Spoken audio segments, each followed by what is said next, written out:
remarks. Karibu sana Waziri. Let's appreciate Waziri as he comes to make his remarks. Karibu.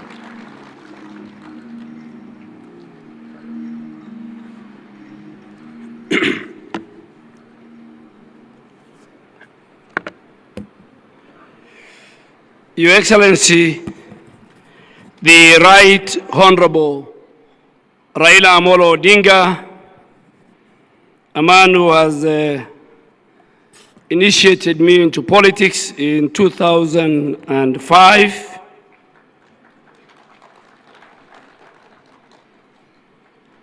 Your Excellency, the Governor of Homa Bay, Honorable Gladys Wanga, one of my very, very good legislator when I was the leader of majority, the chair of the Council of Governors, Excellencies governors, deputy governors, colleagues from both the Senate and the National Assembly,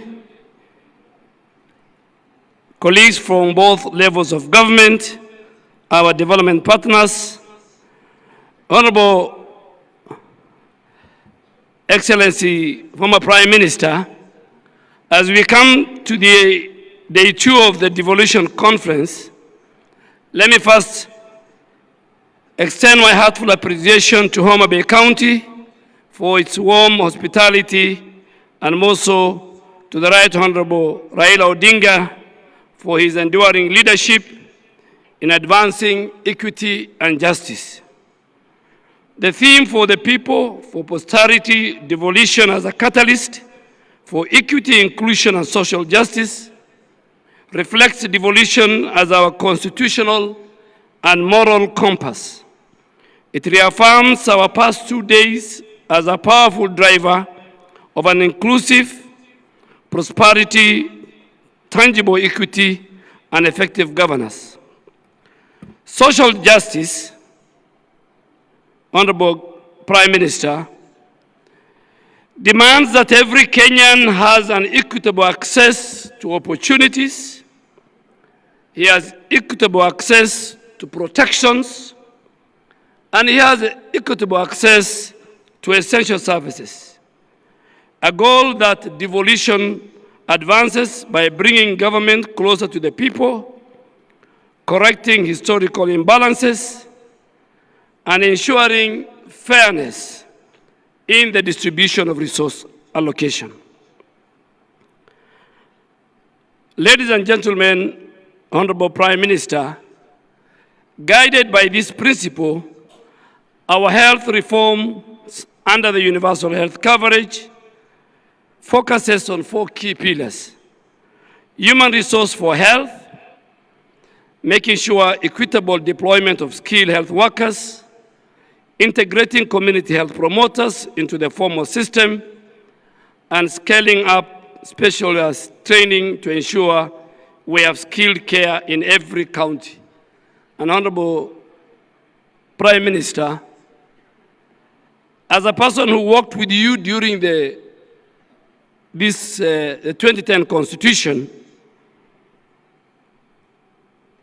I am still and will always believe that devolution was right, devolution has done the best, and the days when decisions were made for our country from the street of Harambee House or Harambee Street, where you have one side the office of the president, and the other side you have the National Treasury, and all other related offices, including the Judiciary, the Public Service Commission, the Office of the Attorney General, Parliament. I think that is what made us go for devolution. So I still believe, and that's why I want to confirm that I am one minister who has a very good working relationship, and I want to thank the leadership of the Council of Governors, their CECs, for health, and the entire health team at the counties, that because of my belief in devolution and health is devolved, I work with the Council of Governors and the entire leadership at our counties very well. On health financing, restructuring through social health insurance with the dedicated funds for primary health care, chronic illness, and emergencies, while we are leveraging on public-private partnership to expand our physical space. These health reforms are already delivering tangible gains, reducing maternal mortality, expanding our ICU and HDU capacity along our counties and our referral hospitals, improving our immunization coverage, and enhancing access to oncology, dialysis, and other specialized services. However, challenges remain, including limited physical space, health workforce gaps, emerging health threats, and inequities in access.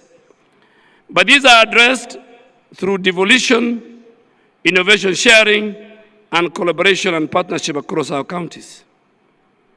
Honorable former Prime Minister and Excellencies, governors, ultimately, social justice in healthcare demands quality care that is accessible, affordable, and dignity.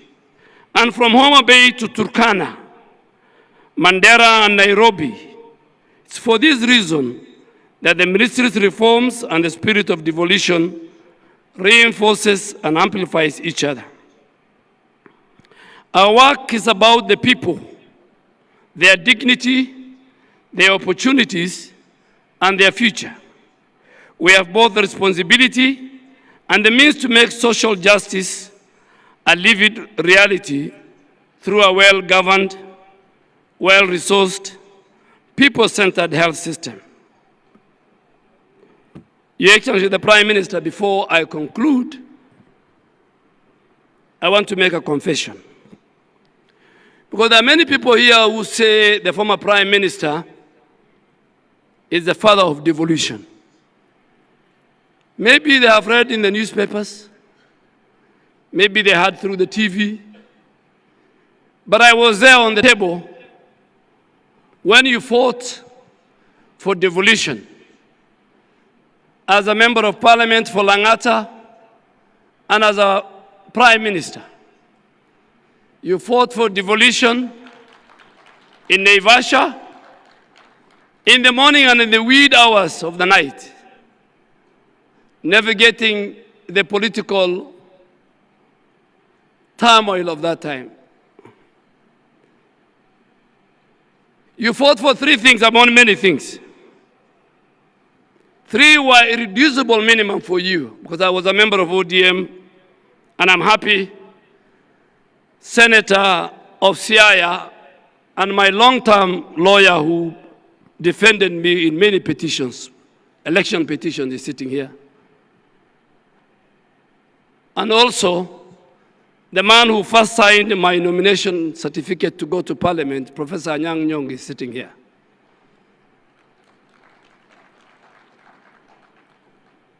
You fought for many things, but you had three irreducible minimum. You achieved two.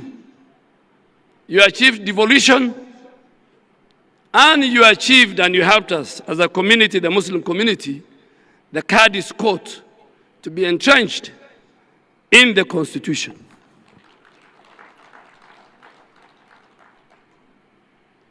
And I can tell you without fear of contradiction that when history is written, the Muslim community in our country will remember your position.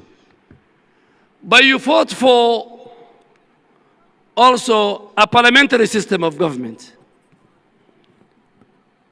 Kenyans fight every election because of bombers. You wanted to devolve the presidential election through a parliamentary system of government, where one day a son in Turkana or from Kuria will ascend and become the Prime Minister of Kenya.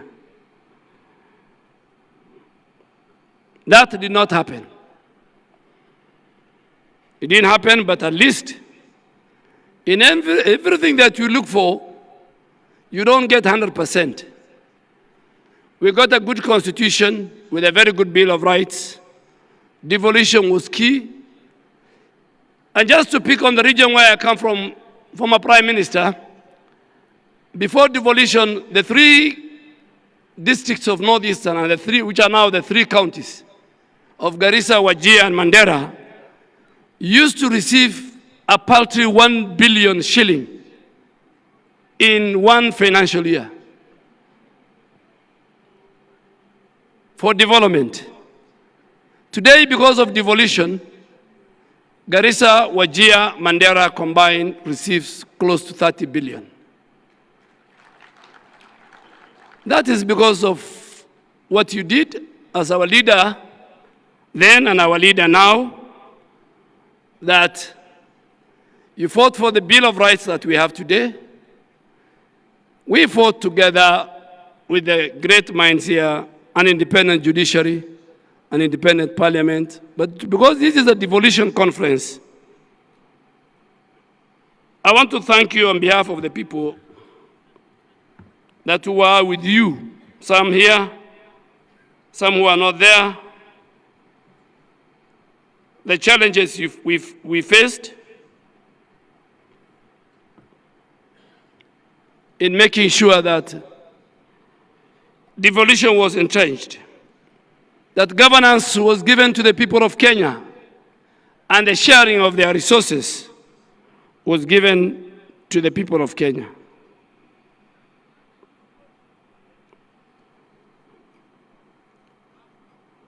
And that is why, again, you have remained consistent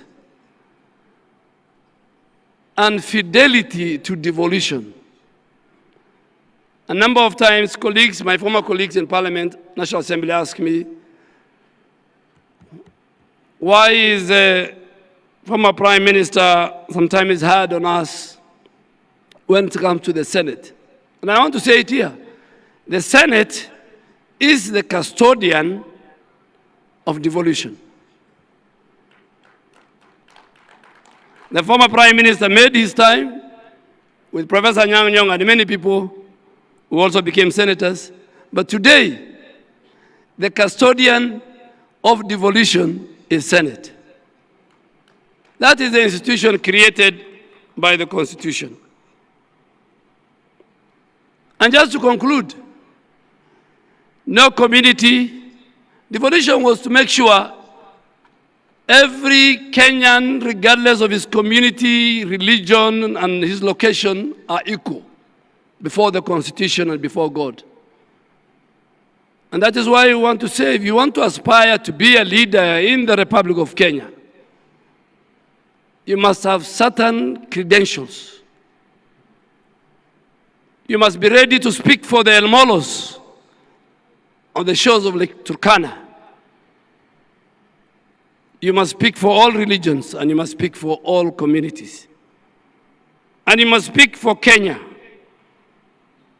You can speak for your community, you can speak for your religion, and you can speak for your region. Kenya is one indivisible nation with one flag, one map, a member of the East African community. And in conclusion, on behalf of the Ministry of Health, I reaffirm our belief together we can ensure devolution truly delivers for the people, for posterity, and for justice. Thank you, God bless you, and God bless the Republic of Kenya.